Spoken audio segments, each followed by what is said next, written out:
Right, ఒకసారి are Srinivas గారి దగ్గరికి వెళ్దాం. ఆర్ శ్రీనివాస్ గారు, అంటే ఒక క్యాడర్కి ఒక కాన్ఫిడెన్స్ క్రియేట్ చేయడానికి చేసిన వ్యాఖ్యలు పట్టుకొని పెద్ద వివాదాస్పదం చేసి అదేదో మన ప్రభుత్వాన్ని కూల్చేస్తున్నారని పెడబొబ్బలు పెడుతున్నారంటారు వేణుగోపాల్చారి గారు.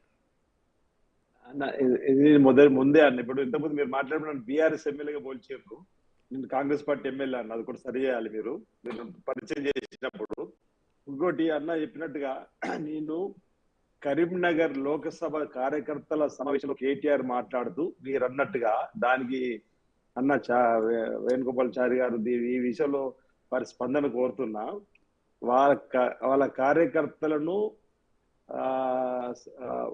సరే వారు అన్నట్టుగా వాళ్ళ కార్యకర్తల కోసం మాట్లాడినటువంటి మాటలు ఏవైతున్నాయో ఒక అడుగు ముందుకేసి కరీంనగర్ లోక్సభ పరిధిలో ఏమన్నాడు కేటీఆర్, కరీంనగర్ లోకసభ పరిధిలో 4 నియోజకవర్గాల పేరు చెప్పిండు. హుస్నాబాద్, మానకొండూర్, వేములవాడ, చొప్పదండి. ఈ 4 నియోజకవర్గాలు పేరు చెప్పుకుంటూ మేము బట్టలు ఊడదీస్తామని చెప్పని వాళ్ళ ఎంకరేజ్ కోసం మాట్లాడండి. అంటే దళితులు ఎమ్మెల్యేలు కావద్దా, బీసీలు ఎమ్మెల్యేలు కావద్దా? ఇంకా దురహంకారం మాటలేదని అన్నాం. నీ కార్యకర్తల మెప్పు కోసం మమ్మల్ని విమర్శిస్తావు, వెంటనే బీసీ జాతికి దళిత జాతికి క్షమాపణ చెప్పాలని చెప్పన్నాం. అప్పుడే 2 రోజులు కాలేదు శ్రీహరి గారి నుంచి మొదలుకుంటే హరీష్ రావు, కేటీఆర్ ఒక అన్నంటుడు వాళ్ళు అంటారంటు. నిన్న 2-3 రోజుల క్రితం కేసీఆర్ గారు కూడా 4 నెలలు 6 నెలలు ప్రభుత్వం కోల్పోతుంది చెప్పనమాట. అంటే వాళ్లకు ప్రభుత్వం లేకపోతే ఒక్క రోజు కూడా నిద్ర పట్టలేనటువంటి పరిస్థితిని గమనించమని ప్రజలకు చెప్తున్నాం. ఈరోజు మ్యాండేట్ ప్రజలు 5 సంవత్సరాల కోసం ఇస్తారు. 2014 వీళ్ళు 63 సీట్లు ఇచ్చారు, మాకు ఈరోజు 64 సీట్లు ఇచ్చారు, 60 సీట్లు ఉన్నాం. ఈరోజు వీళ్ళు 5 సంవత్సరాలు ప్రతిపక్షాలు ఉండమని చెప్పంటే వాళ్ళు ఎప్పుడు అధికారం వస్తుందా, ఎప్పుడు కూలదో అని చెప్పినటువంటి ఆలోచనతోటి కోల్పోతుందని చెప్పినటువంటి శాపనార్థాలు పెడితే మా నాయకుడు 2 సార్లు అన్నాడు, పెళ్లి శాపనార్థాలు పుట్టి తెగిపడుతుందా అని చెప్పాలి.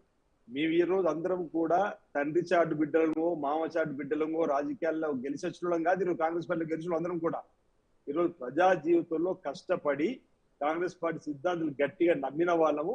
ఈరోజు కాంగ్రెస్ పార్టీ 10 సంవత్సరాలుగా ఈ రాష్ట్రంలో అధికారం లేకపోవడం వల్ల వెనుకబడిపోయినటువంటి పథకాలు కానీ ప్రజా సంక్షేమం వెనుకబడిపోయింది. ఈరోజు పేదలకు, ఎస్సీ ఎస్టీ బీసీ మైనార్టీ రైతు వర్గాలకు ఇబ్బంది జరుగుతుంది. కాబట్టి ఈరోజు మేము 6 గ్యారెంటీలు అమలు చేస్తామన్నాం, అభివృద్ధిని ముందు తీసుకుపోతామని చెప్పని మేము ఏవైతే కార్యక్రమాలు చెప్పినామో వాటికి నమ్మి రోజు ప్రజలు అవకాశం ఇచ్చారు. నేను ఒకటి మీ ద్వారా ప్రజలకు విజ్ఞప్తి చేయదలుచుకున్నాను. అసలు ఈ భారతదేశంలో పేద ప్రజలకు ఉపయోగపడే పథకాలు ఏమైనా వచ్చినాయంటే కాంగ్రెస్ పార్టీ హయాంలోనే. మీరు గతంలో కూడు గూడు గుడ్డ నినాదం కానీ, గరీబ్ అటువంటి నినాదమే కానీ, బ్యాంకులు జాతీయకరణ కానీ, రాజ్యపాలన రద్దే కానీ, జాతీయ ఉపాధి పథకం తీసుకురావడమే కానీ, ఫీజు రింబర్స్మెంటే కానీ, 18 సంవత్సరాలకు ఓటు హక్కు కల్పించడమే కానీ, ఈరోజు 73-74 రాజ్యాంగం తీసుకొచ్చి బీసీలకు స్థానిక సంస్థల చట్టాలలో అవకాశం కల్పించడమే కానీ, గతంలో కాంగ్రెస్ ప్రభుత్వం అధికారులు ఉన్నప్పుడు ఫీజు రింబర్స్మెంట్ తీసుకురావడం కానీ, రాజీవారికి తీసుకురావడం కానీ, డెలిబరేషన్ ఇవ్వడం కానీ, ఈ విధంగా మీరు రైతులకు ఉచిత విద్యుత్ ఇవ్వడం కానీ, ఏ కార్యక్రమం చూసినా ఈ రోజు కాంగ్రెస్ ప్రభుత్వ హయాంలో పేదలకు సంక్షేమం అందింది, ప్రాంతాల అభివృద్ధి అందింది. ఈరోజు వీళ్ళు అంటున్నారు 60 సంవత్సరాలు కాంగ్రెస్ పార్టీ ఏం చేసిందని అందరూ.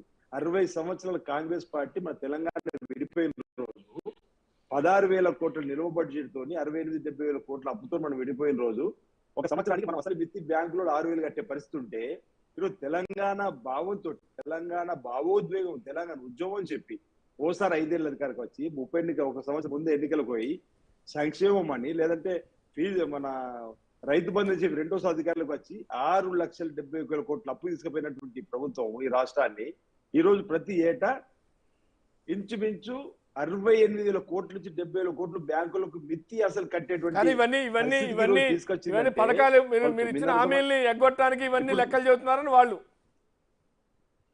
వాస్తవ పరిస్థితి ప్రజలకు చెప్తూ ఇప్పటికి వాస్తవ పరిస్థితి చెప్పినాం. 6,000 రూపాయలు అసలు మిత్తి ఒక సంవత్సరాన్ని గట్టే స్థితిలో వీళ్ళ చేతిలో అప్పేపితే అప్పులు 68,000 కోట్లు ఈరోజు 6,70,000 కోట్లు అయినాయి. ఈరోజు 70,000 ఇంచుమించు మనకు ఆదాయం 1,25,000 1,22,000 కోట్లు ఉంటే ఈ అసలు మిత్తి బ్యాంకులు కట్టాక మిగతా 50,000 పైచిలకి మిగుతుంది. అయినా ప్రజలకు ఇచ్చిన హామీ నిలబెట్టాలని మేము గెలిచిన 2 రోజుల్లో ఏడవుతుంది, రేపటి 100 రోజులు అవుతుంది. గెలిచిన 2 రోజుల్లోనే మహిళా తల్లుకు ఆర్టీసీ బస్ ప్రయాణం ఉచితం చేసినాం, 10 లక్షల ఆరోగ్యశ్రీ చేసినాం. నిన్నగాక మొన్న మీరు చూసినారు 200 యూనిట్లు కాల్చుకునేటువంటి వారికి ఉచితంగా 0 బిల్ ఇస్తున్నాం. ఈరోజు నేను ఒక లాంచింగ్ పోయినా కాడ ఒకళ్ళ ఇంటికి పోతే 102 యూనిట్లు కాలింది, వాళ్ళకి 512 రూపాయలు బిల్ వచ్చింది. దానికి జీరో బిల్ అమ్మ, మీ డబ్బులు ప్రభుత్వం మీ పేరు కడుతుందంటే ఆ తల్లి ఆనందానికి అవధులు లేవు. అసలు మేము ఊహించలేము చెప్పండి. 102 యూనిట్లకు 512 రూపాయలు అంటే ఇంకా 98 యూనిట్లు కాల్చుకునే అవకాశం ఆ కుటుంబానికి ఉంది. అంటే అలాంటి పేదలకు ఉపయోగపడే స్కీమ్లు 500 సిలిండర్ ఆలోచన చేయండి. అసలు ఇమేజింగ్ ఎప్పుడైనా చేసారా? 2014 యూపీఏ ప్రభుత్వ హయాంలో మన్మోహన్ సింగ్ గారు యూపీఏ చైర్పర్సన్ సోనియా గాంధీ ఉన్నప్పుడు 500 10 ఏళ్ల కింద ఉన్న ఇలా సిలిండర్ ఇస్తున్నాం.